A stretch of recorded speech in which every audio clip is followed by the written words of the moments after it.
성폭력은 우리 모두의 문제예요. 저 멀리 있는 이야기가 아니라 나와 너 모두의 문제죠.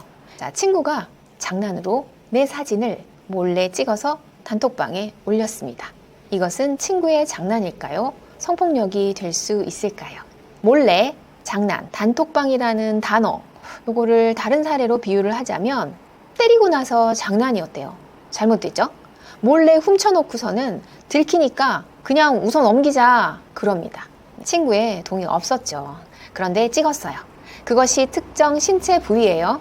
이것이 문제시 대단한 불법 촬영이고요. 또 법으로 처벌될 수 있습니다. 친구가 내 사진을 찍을 때 동의했어. 그러니 그 사진을 친구들에게 공유하는 건 괜찮을까? 찍을 때도 물어보고 동의받고, 공유할 때도 물어보고 동의받고. 어떤 학교에서 학교폭력위원회가 열렸어요. 그때 피해자 측이 가해자 측에게 조건을 내놓았습니다. 본인의 사진과 영상 뿌려진 것 모두 회수해서 삭제하면 없던 것으로 하겠다 그랬대요. 가능할까요? 불가능하죠. 그래서 아예 이런 일들은 일어나지 않아야 한다라는 겁니다. 다음 퀴즈요. 예쁜애 옆에 예쁜애, 우리 반 최고 몸매, 쟤는 너무 못생겼어 라고 말하는 거, 그냥 의견이니까 성폭력하고는 상관없지 않나요? 그냥 말을 한 것뿐인데 뭐가 문제겠어요? 그런 생각을 하는 건 뭐 자유일 수 있습니다. 네, 평가란, 특히 외모 평가의 자격 누구에게 있을까요? 외모 평가의 기준 누가 정할까요? 듣는 사람에게 부담이 되거나 특히 불쾌감을 주었다면 그 자체로 성희롱이 될 수 있어요. 어깨 근육이, 엉덩이가, 한자로서 키가, 야, 여자 걸음걸이가, 가슴이, 이렇게 요청한 적도 없는 외모 품평을 누군가에게서 내 귀에다 대고 말하는 걸 듣고 있다면 그것을 장난이라고 할 수 있을까요? 세 번째입니다. 단톡방에 친구가 이상한 영상을 올렸는데 나는 그냥 웃었어요. 보고 넘겼어요. 그러니 상관없지 않을까요? 네, 여기서 이상한 영상이라면 불법 피해 촬영물 혹은 음란물, 여러분이 말하는 야동, 내가 올린 거 아니에요. 나는 아무 짓도 안 했어요. 그런데 아무것도 안 한 게 아니라 보았다.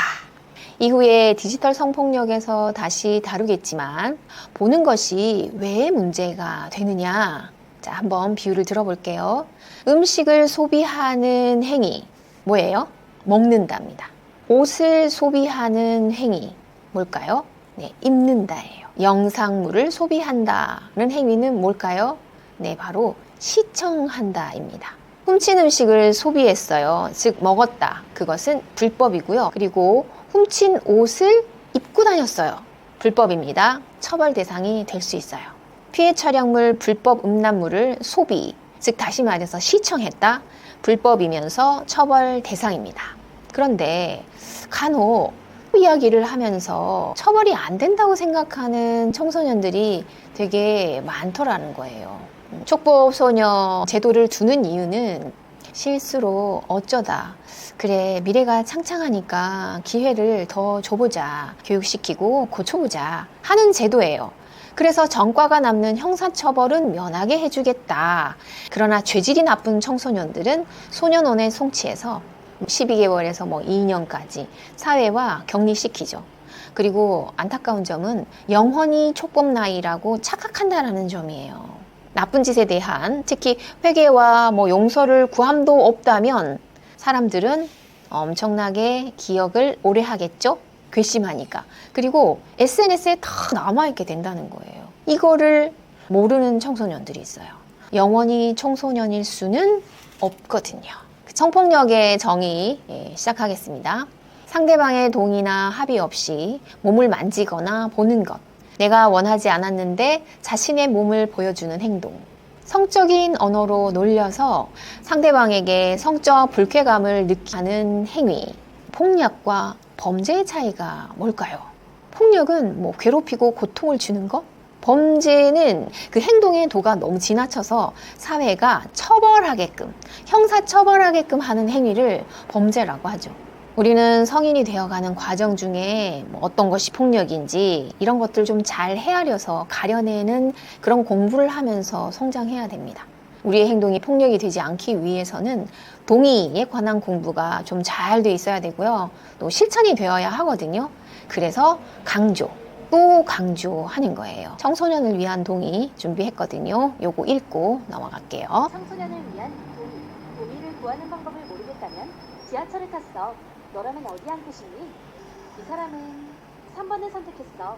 양옆에 사람이 없기 때문이지. 너도 그럴 것 같니? 다른 사람 바로 옆에 앉지 않고 왜 한 칸씩 뛰어서 앉을까? 바로 그건 우리에게 경계를 느끼는 감각이 있기 때문이야. 혹시 이런 경험 있어?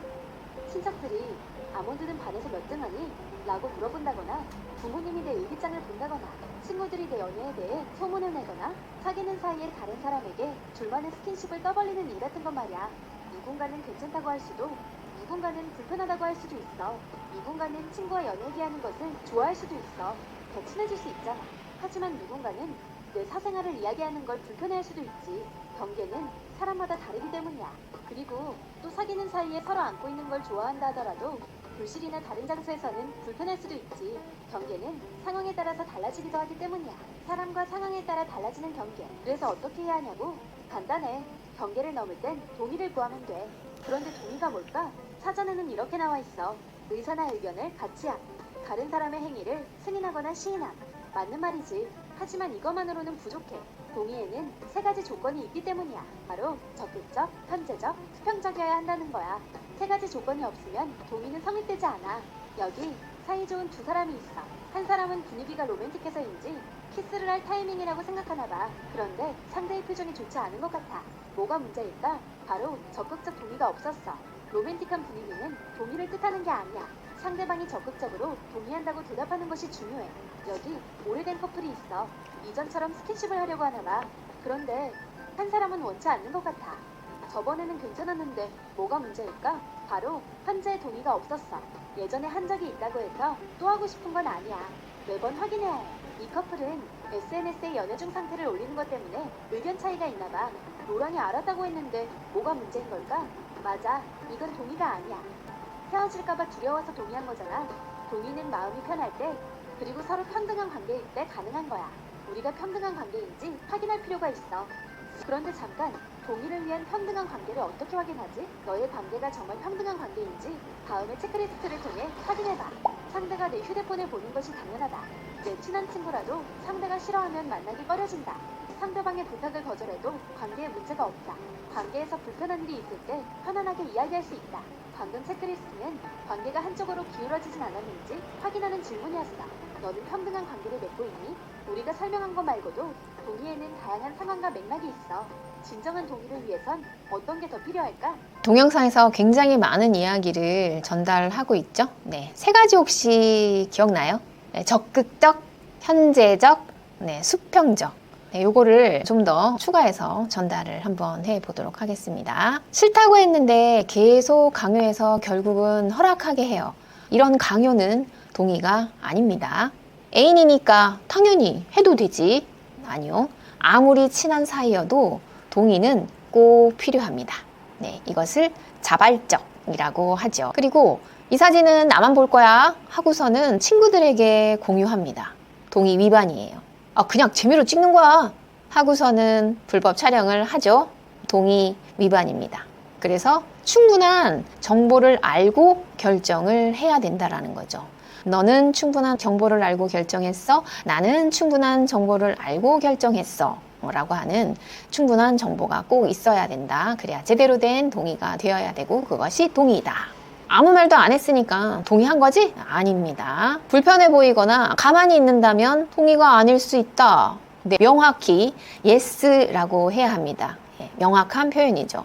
그래서 동영상에서 말한 적극적 동의가 여기에 포함이 되는 거죠. 한 번 허락했으니까 뭐 또 물어볼 필요 있을까? 계속해도 되겠지? 아니죠. 기분이나 생각이 바뀌면 언제든지 동의는 철회될 수 있습니다. 이거는 현재적 동의에 관한 이야기예요. 그때그때 모든 상황에는 그때만의 동의가 필요하다라고 하는 겁니다. 이것도 안 할 거면 왜 사겨? 더 좋아한다는 이유로 강요할 순 없죠. 야, 우리가 너보다 좀 숫자가 많긴 하지만 이거를 동의라고 할 수 있을까요? 압박입니다. 그래서 힘이 균등한, 평등한 관계에서 이 수평적 동의가 이루어져야 된다. 즉, 마음이 편안한 상태에서 눈치 보지 않고 또 얼마든지 거절할 수 있는 상황 안에서의 동의가 진정한 동의다라고 하는 거죠. 진정한 진짜 동의는요, 내 몸은 내가 결정한다. 모든 행동에는 동의가 필요하다. 동의는 명확하고 강요받지 않고 언제든지 처리할 수 있는 동의. 동의가 없이 한 행동은 폭력이다 라고 하는 거죠. 우리의 행동은 동의에 좀 습관화가 되어 있어야 돼요. 혹자는 이것을 인격이라고도 이야기하죠. 우리가 좀 잘 알아차리지 못하는 상황이 그 수평하지 않은 상황이에요. 눈에 잘 안 보이는 힘의 차이가 항상 존재하기 때문이죠. 그래서 힘의 차이, 나이에 의한 힘 차이가 있어요. 지위에 의한 힘 차이가 있어요. 나보다 나이 많은 사람이 나이가 어린 사람에게 그냥 하는 말이지만 나이가 어린 사람은 그 말을 왠지 들어야 할 것 같아요. 그게 옳은 것 같아요. 지위가 높은 사람이 낮은 사람에게 그냥 한마디 했을 뿐이에요. 하지만 지위가 낮은 사람은 눈치를 볼 수밖에 없고 거절하기가 상당히 힘이 든다. 이것을 힘의 차이가 존재한다라고 이야기를 하는 겁니다. 성별에 의한 차이. 그렇죠. 어느 상황에서는 남성이 힘을 좀 갖고 여성이 그거를 시키는 대로 할 수밖에 없는 상황이 있고요. 또 어떨 때는 여성이 숫자가 좀 많고 하면서 어때요? 또 여성이 힘을 발휘할 수 있는 장소와 상황이 있다. 그래서 성별에 의해서 힘의 차이가 존재한다라는 겁니다. 다수와 개인 어때요? 여러분은 1대5, 1대6, 다구리라는 표현을 하니까 잘 알아듣더라고요. 그리고 친밀한 관계에 의해서는 내가 널 더 좋아해. 좋아하는 사람이 원한다면 해줘야 되는 거 아니야? 라고 하면서 좋아한다라는 이유로 힘이 약한 쪽에 있는 사람은 왠지 말을 들어야 되고 거절하기 힘든 상황이 있습니다. 그러면 또 다른 힘이 될 수 있는 조건이 뭐가 있을까요? 인기도 힘이 됩니다. 그래서 인기 있는 친구가 하는 말은 왠지 말을 들어야 될 것 같고 말을 듣지 않으면 불이익을 당할 것 같아요. 그리고 우리 학생 학급 안에서는 성적도 힘이 됩니다. 공부를 잘하는 사람이 말빨이 조금 센 경우가 종종 있어요. 또 아는 것이 많은 사람이 앞에 있어요. 그러면 그 부분에 대해서 잘 모른다 싶을 때는 어때요? 주눅이 들죠. 이거를 힘의 차이가 존재한다라고 하는 겁니다. 이러한 힘의 차이를 무시하면 성폭력이 발생했을 때 2차 가해를 주변 사람들은 하게 된다라는 거예요. 2차 가해. 왜 가만히 있었어? 라고 이야기하는 거예요. 그리고 또 이런 말도 하죠. 너도 죽어서 한 거 아니야? 라고요. 이것도 피해자가 잘못한 것처럼 만드는 말이에요. 야, 애들이 다 너무 이상하대. 피해자를 왕따시키거나 따돌리는 행동이 될 수 있겠죠. 괜히 신고해갖고 분위기 망쳤어. 이것 또한 피해자가 신고를 못하게 만드는 분위기가 조성이 되는 겁니다. 2차 가해를 하고 2차 피해를 입게 되는 상황을 한번 둘러보도록 합시다. 성희롱을 당한 친구 A가 담임 선생님한테 상담을 받았어요. 그래서 가해 학생이 지도를 받았죠. 이후에 반 친구들이 이 피해자 A한테 야, 너 때문에 분위기 이상해졌잖아. 그냥 참으면 됐지. 어우, 너무 예민한 거 아니야? 라고 말하기 시작했습니다. 결국 A는 스스로 내가 진짜 너무 예민한 건가? 라고 위축되었고요. 더 이상 이런 일이 생겨도 도움을 요청하지 못하게 되었어요. 무엇이 문제였을까요? 이런 분위기가 반복되면요. 피해자는 힘든 일을 겪고도 오히려 죄책감을 느껴요. 그리고 피해자는 가만히 당하고 있어야 돼 라고 하는 압박감을 주죠. 이런 말들이 많아지고 또 2차 가해를 주는 행위들이 빈번해지면 다른 피해자들도 신고를 하지 못하게 돼 있어요. C가 D를 불러서 성적인 농담을 했어요. 기분이 좀 나빴죠. 상담 선생님께 이야기를 했습니다. 그래서 C가 상담 지도를 받았어요. 근데 그 이후에 반 친구들이 야, 쟤 D가 C를 신고했대 라고 소문이 퍼뜨려지기 시작합니다. 무엇이 문제였을까요? 이런 분위기, 이제는 아무 말도 하면 안 되겠다 라고 생각을 하게 되고요. 주변 사람들은 또 이런 생각을 하게 됩니다. 야, 괜히 말하면 문제만 커지겠는데? 라고 시작되고 오해가 생기게 되면서 피해자가 오히려 왕따를 당할 수 있게 되는 거예요. 이렇게 되면 가해자는 죄책감 느끼지 않습니다. 우리 반 아이들은 쉬는 시간마다 칠판 앞에 모여서 야한 동영상에서 나오는 모습을 따라하면서 놉니다. 옆에서 그걸 보고 야, 그런 거 하지 마. 이렇게 얘기하자 오히려 야, 뭐 그렇게 예민하냐. 우리 성폭력으로 신고당하겠다 야. 라고 합니다. 야한 장면 따라하는 게 과연 장난일까요? 보고 싶지 않은 모습들을 보여주는 거, 혹은 뭐 보이게 하는 거, 또 상대의 성적인 행동을 보고 싶지 않은데 자꾸 보여주는 거, 이것은 엄연한 성폭력입니다. 이런 분위기가 만연해지면요, 폭력에 무디어져요. 그리고 이런 성폭력은 의뢰 일어나는 일이겠거려니 하게 되는 거죠. 그래서 가해와 피해를 반복하고 신고 행동을 자꾸 중단하게 되는 거예요. 상처받고 피폐해지고 이런 뻔뻔해지는. 그래서 나중에는요, 멀쩡한 사회생활이 가능할까라는 생각이 들죠. 자, 성폭력의 정의 다시 한번 읊어보겠습니다. 상대방의 동의나 합의 없이 몸을 만지거나 보는 것, 내가 원하지 않았는데 자신의 몸을 보여주는 행동, 성적인 언어로 불쾌감을 주는 거. 자, 여기에 신체적이고 시각적이고 언어적이고 정신적인 모든 폭력 행위라고 했어요. 신체는 접촉을 얘기하는 거겠죠. 그리고 시각은 어때요? 눈으로 보여지는 거 원하지 않습니다. 또 보는 거 원하지 않습니다. 그런데도 억지로 보여지게 하고 보게 만드는 거. 성폭력 되죠. 언어적이라는 건 말로써 하는 거, 듣기 싫은 말 더 이상 하지 않았으면 하지 말라고 이야기했는데도 계속 반복한다면 그것이 바로 폭력행위가 될 수가 있는 거예요. 정신적이라는 건 앞에 있는 신체, 시각, 언어에 다 수반되는 고통일 수 있겠죠. 그래서 상대방의 불쾌감과 고통을 잘 인지해야 돼요. 친구 얼굴 표정, 그리고 그 감정을 잘 헤아리지 못하면 그 무례한 행동은 계속 반복될 수밖에 없고요. 그러면 나도 모르는 사이에 그분들과 불편한 관계는 늘어날 수밖에 없다라는 겁니다. 디지털 성폭력 넘어가 보도록 할게요. 카메라나 인터넷과 같은 디지털 기기를 이용하여 타인의 동의 없이 신체를 촬영하고 저장하고 유포하고 전시라는 건 뭐죠?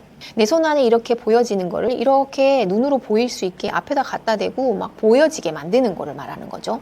판매까지 합니다. 보았습니다. 아까 선생님이 시청 소비라고 설명을 해줬죠. 그리고 소지, 그냥 가지고만 있는 것 등 이런 온라인 환경에서의 모든 폭력을 모두 포함해서 디지털 성폭력이라고 합니다. 그러면 디지털 성폭력이 또 어떤 형태들이 있는지 알아야 우리가 그 폭력에 대한 민감성이 높아질 수 있겠죠. 불법 촬영이고요. 유포 피해, 성적 괴롭힘, 온라인 성착취, 딥페이크, 온라인 그루밍, 불안 피해, 협박 피해. 미디어와는 우리가 뗄래야 뗄 수 없는 세상을 살아가기 때문에 참 잘 사용해야 되는데 이것이 폭력적으로 사용되어졌을 때 그 피해는 정말로 심각해질 수밖에 없죠. 디지털 성폭력은요, 뭐와 뭐의 제약이 없이 발생할까요? 바로 시간과 공간의 제약이 없다라는 거. 무슨 뜻이에요? 내가 잠들어 있는 시간조차도 성폭력에 노출이 될 수 있다라고 하는 거죠. 그리고 안전한 공간 없다. 왜? 우리가 핸드폰을 들고 가지 못하는 혹은 사용하지 말라고 하는 곳에서조차도 이 디지털은 사용이 되어질 수 있기 때문에 공간의 제약이 없다라고 하는 겁니다. 그래서 디지털 성폭력은 사실은 그 피해가 영원이라고 하는 표현을 사용하기에 충분해요. 그래서 삭제 후에도 다시 재생산, 재유포될 수 있다라고 하는 점에서 일반 성폭력에 피해서 디지털 성폭력 피해자들이 극단적인 선택을 해버리는 경우가 너무 많아요. 서버가 해외에 있어요. 그냥 국내에서만 어떻게 해결하려고 하면 잘 될까요? 아니요. 그래서 국제공조 수사를 통해서 가해자를 찾아낼 수밖에 없다라는 거예요. 그래서 국제공소주사를 통해서 처벌이 가능하다라고 하는 거. 수사에 시간이 아주 많이 걸립니다.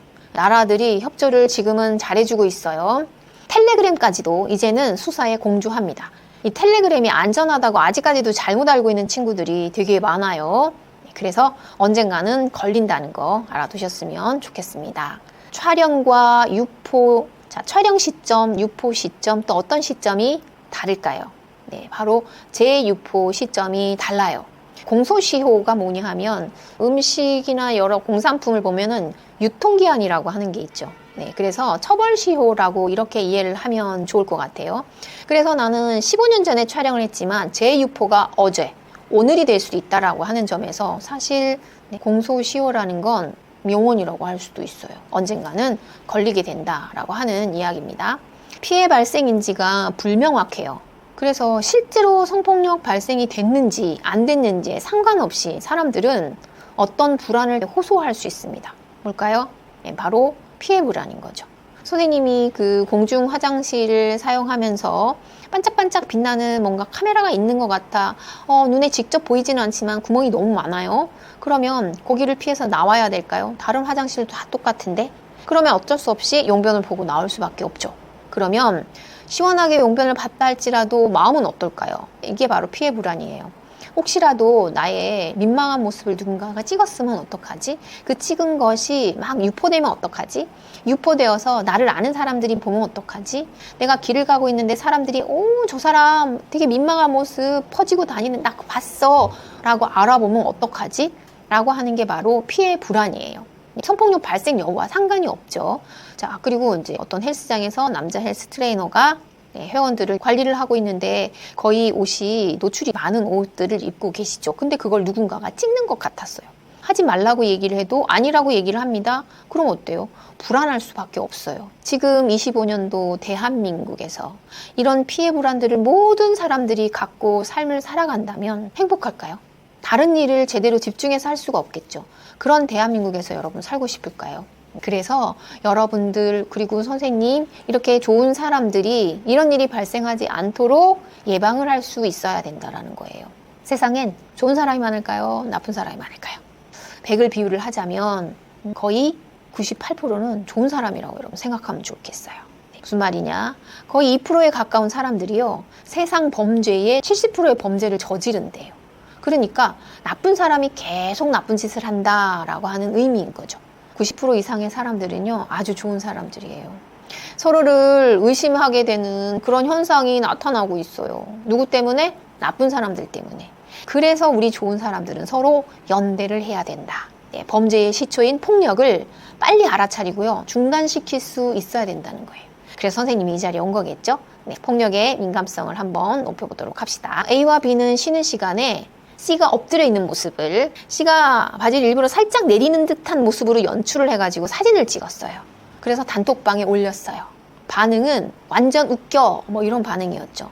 C는 굉장히 수치스러웠습니다. 이후에 사진은 다른 방까지 퍼졌어요. 무엇부터가 문제였을까요? 친구가 장난이라고 하면서 누군가를 몰래 촬영하려 한다면 여러분 말려야 돼요. 어떻게 말려야 될까요? 가볍게 웃어 넘기지 않았으면 좋겠어요. 찍는 친구를 보호하는 방법이기도 합니다. 이거 너 찍으면 진짜 위험해. 너 처벌받을 일 생겨. 이렇게요. 강하게 경고해 주어야 돼요. 야, 하지마, 하지마. 야, 우리 이거 하지 말자. 그리고 피해자를 가려주고, 야, 괜찮아? 라고 물어봐 주는 거. 그리고 여기서 한 3명 정도가 함께 하지 말라고 의견들을 모아주면 좋겠어요. 2명이 뭐라 하는 건 좀 약간 무시하는 경우가 되게 많거든요. 다음 사례요. A는 어느 날 H 있잖아. 목소리가 완전 여자 목소리야. 그러면서 흉내내고 놀리기 시작했고요. 이 H의 영상을 찍었어요.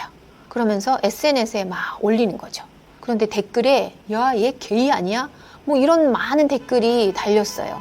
뭐가 잘못된 걸까요? 내가 원하지 않았는데 친구가 단톡방에 이런 걸 막 올리고 있다면 여러분은 옆에서 지켜보면서 어떤 행동을 해야 하는 걸까요? 바로 삭제하셔야 돼요. 이게 문제가 있는 영상 같은데? 라고 먼저 인식을 해야 된다는 거죠. 그리고 가해 친구한테 단호하게 말할 수 있어야 돼요. 야, 너 이거 올리면 큰일 나. 야, 당장 지워. 신고될 수 있어. 야, 그거 본 사람도 문제가 될 수 있대. 야, 다 같이 지우자. 이렇게. 자, 혼자 해결하려고 하지 말고 같이 신고해주면 좋겠어요. 담임 선생님도 상담실도 여러분을 도와줄 수 있을 겁니다. 성적 자기 결정권. 이거 되게 많이 들어보셨죠? 개인에게 부여되는 성과 관련된 행복 추구권이자 인권. 자신의 의지와 판단에 따라서 자율적이고 책임있게 성적 의사 결정을 할 권리. 네. 내가 지금 스킨십을 할지 말지, 또 어디까지 할지, 어디까지 안 할지, 연애를 할지 안 할지, 어떤 성격의 사람을 좋아할지, 어떤 외모의 사람을 좋아할지, 결혼할지 말지, 이런 것들 모두 누가 결정해야 돼요? 네, 맞아요. 내가 결정해요. 또 어디까지 나를 드러낼지 말지도 누가 결정해야 하는 걸까요? 네, 당연히 본인이 결정해야 되는 거예요. 기사가 하나 났죠. 어떤 내용이냐면 화장실에서 남자친구들끼리 이제 물을 뿌리면서 이제 장난을 쳤어요.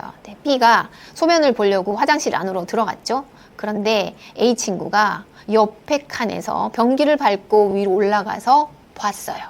소변을 보다가 야, 선 넘지 말라고 라고 얘기를 했지만 계속 그 행동이 되었어요. 그래서 한 달 뒤에 학교폭력 대책 심의위가 열렸어요. 사과를 요구했어요. 근데 건성건성한 거예요.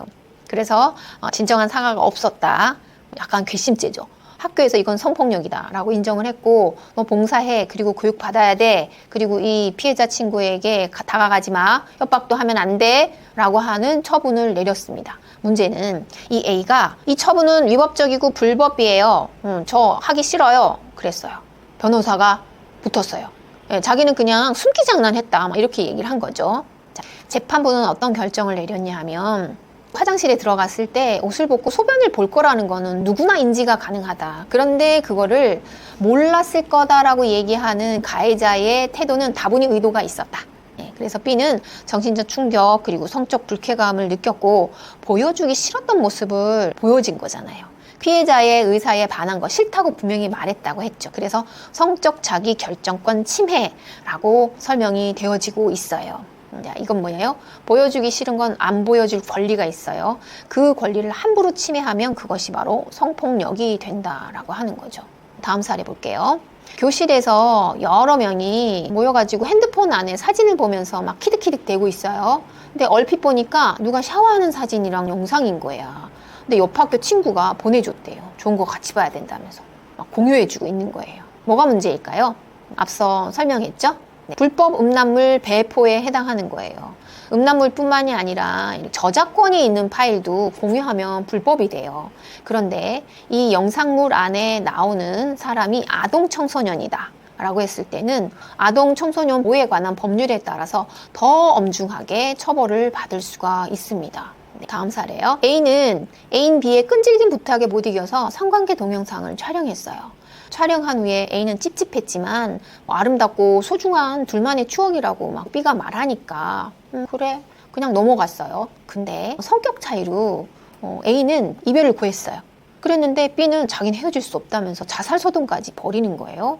그러더니 어떤 협박이 시작됐냐면 둘의 성관계 영상을 유포하겠다 라고 하는 협박이 시작이 된 거예요.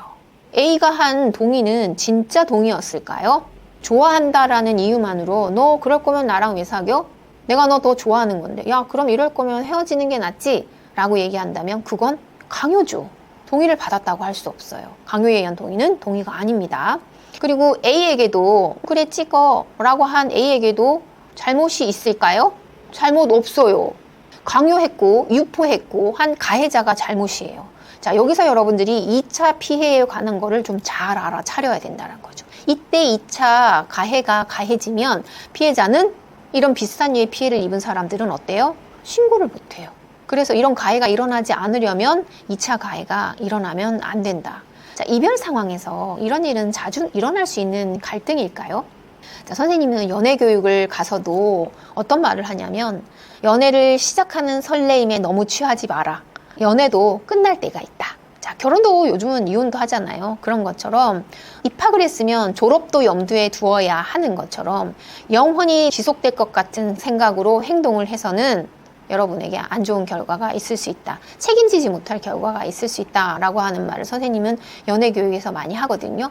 그래서 정말 멋지고 건강한 연애를 한다면 그런 사람이라면 이런 상황을 만들지 않겠죠. 우리의 좋은 추억을 촬영을 하겠다. 그거는 안 하는 게 좋을 것 같습니다. 본인이 하는 행동이 상대방에게는 폭력이 될 수 있기 때문이라는 거죠. 성폭력과 성범죄의 원인이 뭘까요? 피해자가 뭔가를 잘못해서일까요? 선정적인 옷을 입어서, 아니 피해자가 유혹을 하길래, 외모가 너무 멋있어서, 이뻐서, 좋아서, 아니 피해자가 술에 취해 있길래, 아니 밤에 혼자 다니고 있길래, 아니 TV에서 보니까 그렇게 하길래 인터넷에서도 보고, 그리고 음란물을 너무 많이 제가 봐서요 라고 하는 거, 이건 모두 가해자의 변명이에요. 그래서 성폭력, 성범죄의 원인은 가해자임을 여러분들 잊지 않아야 된다는 거죠. 불법 촬영에 대한 유포가 얼마나 심각한 일을 자초하는지 여러분 영상 보고요. 남의 일이 아니다라는 생각을 하셨으면 좋겠어요. 영상 속의 세계는 아예 저랑 다른 세계고 같은 한국말을 쓰고 있지만 다른 세계 일이다라고 생각이 듭니다. 우리 주위에 있는 누나나 가족이나 그런 사람들이 아니라 축구금이라는 거를 처음 접한 거는 초등학교 5학년 때 중2 그때쯤이었던 것 같아요. 대학교 와서 봤습니다. 옆에서 결제해놓고 성인 카테고리로 넘어가면 그런 거밖에 없으니까. 소위 말하는 야동을 보는 거랑 다를 바 없이 똑같은 느낌으로 봤어요. 그게 유출된 거라는 상상도 못했어요. 예를 들면 뭐 영상 제목에 무슨 대학교 뭐 이름 뭐 하는 거는 자극적으로 팔아먹기 위한 거짓말이라고 생각했어요. 지어내는 거라. 진짜 별 생각이 없었던 것 같아요. 이런 질문을 받기 전까지 그냥 이거를 그들과 함께 이렇게 본다는 것 자체에 대한 죄를 짓고 있어 이런 문제였어요. 내 인생이 저렇게 안 되려면 조심하고 살아야겠다. 경각심을 느꼈으면 느꼈지. 압축 파일이 공유가 됐어요. 거기 안에 남자친구가 찍었던 수많은 사진과 영상과 그 사람의 모든 신상이 다 나와 있는 거예요. 나왔던 초등학교, 중학교, 어떤 남자, 어떤 일이 있었는지 텍스트 파일로 다 정리된 거였어요. 그거 보고서는 와 이거 진짜 심각한 거구나라고. 제가 굉장히 친한 친구 한 명한테 연락이 왔어요. 내가 이걸 너한테 얘기할지 말지 굉장히 고민을 많이 했는데 아무래도 얘기를 해야 될 것 같다. 무슨 일이냐고 물어보니까 내가 인터넷을 돌아다니다가 우연히 유출된 영상이랑 음성본을 들었는데 너무 너 같다. 제가 링크를 보내줘서 확인해봐 이렇게 얘기를 하는데 용기가 안 나는 거예요. 진짜 나는 어떡하지? 조회수가 높으면 어떡하지? 돌돌돌 생각이 다 들어서 한두 시간 있다가 진정됐을 때 확인했는데 다행히 내가 아니었어. 그래서 너무 안도가 됐고 잊어버리려고 했는데 이 사람은 알고 있을까? 왜 이게 참담하냐면 영상 속에 있는 피해 여성은 어떤 강간당하는 그런 강제적인 상황이 아닐 때가 훨씬 많거든요. 주체적으로 성을 즐기는 그런 모습이에요. 그래서 막 대단히 불행해 보이거나 고통스러워 보이는 경우는 별로 없어요. 근데 현실에 있는 그 사람은 지금 그 영상을 볼 때 그런 기분이 아닐 거잖아요. 그래서 행복해하는 그런 모습을 보는데 처음으로 되게 많은 피해자분들의 이야기를 듣게 됐어요. 정말 너무너무 부끄럽고 너무너무 죄송할 정도로 피해자가 느끼는 고통의 정도가 너무너무 크더라고요. 웹하드에서 내가 돈 주고 다운받는데 이것이 왜 문제냐 라는 생각을 할 수 있겠죠. 일반 대중들이. 그것은 그런 생각을 하도록 플랫폼을 제공하는 웹하드의 문제라고 생각합니다. 내가 남에게 보여주고 싶지 않은 영상을 누군가가 계속해서 돌려보고 그분은 심지어 그걸 이용해서 돈을 내고 돈을 벌고 이런 식으로 다운받고 한다고 생각을 했어요. 그럼 되게 싫겠죠. 이 사이버 성폭력이 폭력이라고 하는 개념으로 성립될 수 있는 이유는 그냥 찍고 유포하는 것에서 그치는 게 아니거든요. 찍고 유포하고 소비하는 것까지가 하나의 가해의 한 세트란 말이죠. 소비되는 것까지가. 누군가 얘기했을 때 나 이거 좀 별로야. 이런 거 안 했으면 좋겠어. 이런 거 왜 보냐라고 한마디만 해주면 유통을 막는 데 큰 힘이 되지 않나 싶긴 해요. 클릭을 안 함으로써 그 고리를 제발 끊어줬으면 좋겠다.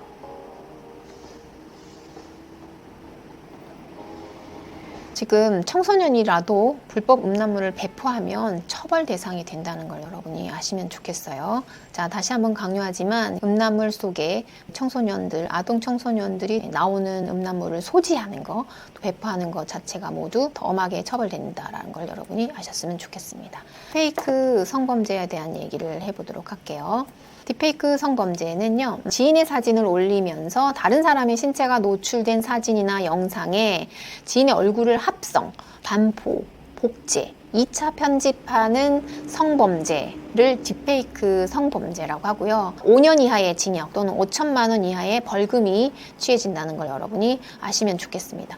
자, 딥페이크 기술이 너무 좋은 기술이긴 해요. 처음에 딥페이크 기술이 나온 이유가 뭐겠어요? 돌아가신 분을 만나게 하고 싶고 이런 것들을 활용해서 다른 곳에서도 많이 활용이 되고 있죠.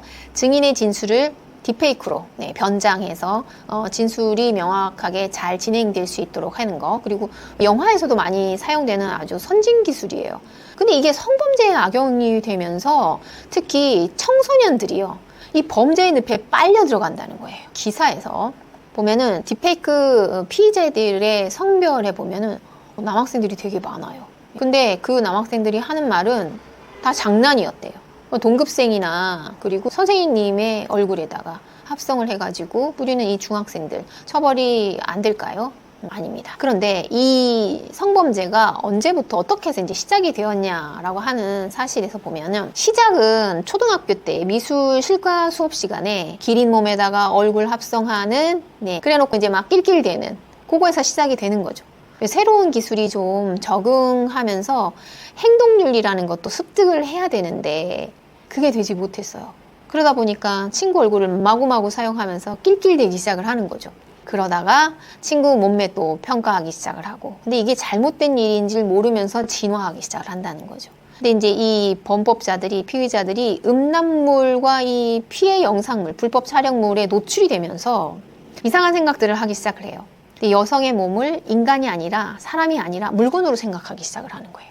그래서 성인 여성의 알몸에다가 친구 얼굴을 합성하는 걸요. 아무 죄책감이 없이. 그리고 이제 우리 중학생들은 게임 아이템을 구입하다가 딥페이크 성범죄 제작자들과 접촉하는 일이 많습니다. 그러다 보니 어때요? 주변인들을 성폭력 피해자로 만들어 버린다라고 하는 거죠. 자, 그래서 작은 장난인 줄 알고 시작했던 행위가 어때요? 그냥 나도 모르게 엄청나게 빠른 속도로 딥페이크 성범죄자의 길에 들어가 버리게 된다는 겁니다. 절대 장난이 아님을 여러분이 아셔야 되고요. 아동 청소년 성착취물을 만약에 돈을 주고 샀어요. 그걸 다운로드 했어요. 그냥 눌러서 봤어요. 이렇게 시청한 경우에도 처벌 대상이 된다라고 하는 거예요. 그래서 구입, 소지, 저장, 시청도 1년 이상 판매 대여했어요. 배포했어요. 제공했어요. 광고하네요. 상영까지 하네요. 네, 이것도 5년 이상의 징역. 근데 제작합니다. 무기징역. 5년 이상의 징역형이 되는 범죄형의 처벌을 받게 된다는 걸 아시면 좋겠어요. 이 피해자들에게 우리가 가질 수 있는 생각들은요, 너의 잘못이 아니라는 거예요. 얼마나 힘이 들었을까? 그리고 이러한 성범죄에 관한 일은 개인적인 문제, 그 개인 한 사람 한 사람이 잘못했다, 그런 문제가 아니라 이거는 제도적인 문제일 수 있어요. 그런데 이런 일들이 가까이 생겼을 때 장난이라도 우리가 상대가 불쾌한다면 문제될 수 있다는 문제인식과 그리고 피해자들을 보면 너 혼자 문제를 해결하지 말라는 말을 해줄 수 있어야겠죠. 도와줄게 라는 말을 할 수 있어야 되겠죠. 우리가 함께 할 수 있는 일은요, 궁금해하지 않는 거예요. 찾아보지 않는 거예요. 그래서 조회수 늘리지 않고 수요 늘리지 않는 거예요. 자, 성범죄는요, 디지털 세상에 흔적을 남깁니다. 그래서 범죄자는 잡히게 되어 있다는 점을 아셨으면 좋겠어요. 자, 디지털 성폭력 피해가 있을 때 어떠한 지원 제도가 있는지 영상으로 도움드리도록 하겠습니다. 피해 영상물 삭제하려면 부모님 동의가 필요한가요? 디지털 성범죄 피해자 지원센터의 모든 지원 과정은 비공개로 부모님 동의, 경찰 신고 없이도 지원받을 수 있어요. 상담이나 신고 용기가 나지 않는데 어쩌죠? 본인이 직접 전화하지 않고 형제 자매의 연락으로도 상담을 받을 수 있어요. 또 인터넷 게시판으로도 상담받을 수 있어요. 제 몸을 찍은 촬영물이 인터넷에 퍼졌을 때는 어떻게 해야 하죠? 디지털 성범죄 피해자 지원센터에서는 피해 촬영물을 무료 삭제 지원해드리니 걱정 말고 연락해요. 또한 단톡방, SNS 계정, 피해 촬영물은 지우지 말고 연락해요. 제 일상 사진을 이용해 성희롱하는 경우도 지원받을 수 있나요? 여러분의 사진을 합성하거나 합성 사진으로 성적 모욕하는 경우도 범죄이므로 무료 지원받을 수 있어요. 누군가가 피해 촬영물을 유포할까봐 두렵다면 어떻게 해야 하죠? 아직 촬영물이 퍼지기 전이라도 여러분의 불안한 마음에 대한 상담, 유포에 대한 모니터링 지원을 받을 수 있어요. 시키는 대로 안 하면 촬영물을 올리겠다고 협박한다면 어떻게 해야 하죠? 시키는 대로 안 하면 유포하겠다는 협박, 시키는 대로 하면 촬영물을 지워주겠다고 하는 회유 방식은 가해자들의 전형적인 수법이에요. 가해자가 시키는 대로 하지 말고 바로 전문기관에 도움을 청해주세요. 여기 나오는 여러 가지 번호들이 있는데 그냥 여러분 112만 기억하면 좋을 것 같아요. 우리가 폭력에 대한 걱정이 없이 좀 안전한 환경에서 살아갈 권리를 가져야 합니다. 그래서 성폭력은 인권 침해의 문제임을 우리가 알아야 하죠. 듣느라고 고생 많으셨습니다. 감사합니다.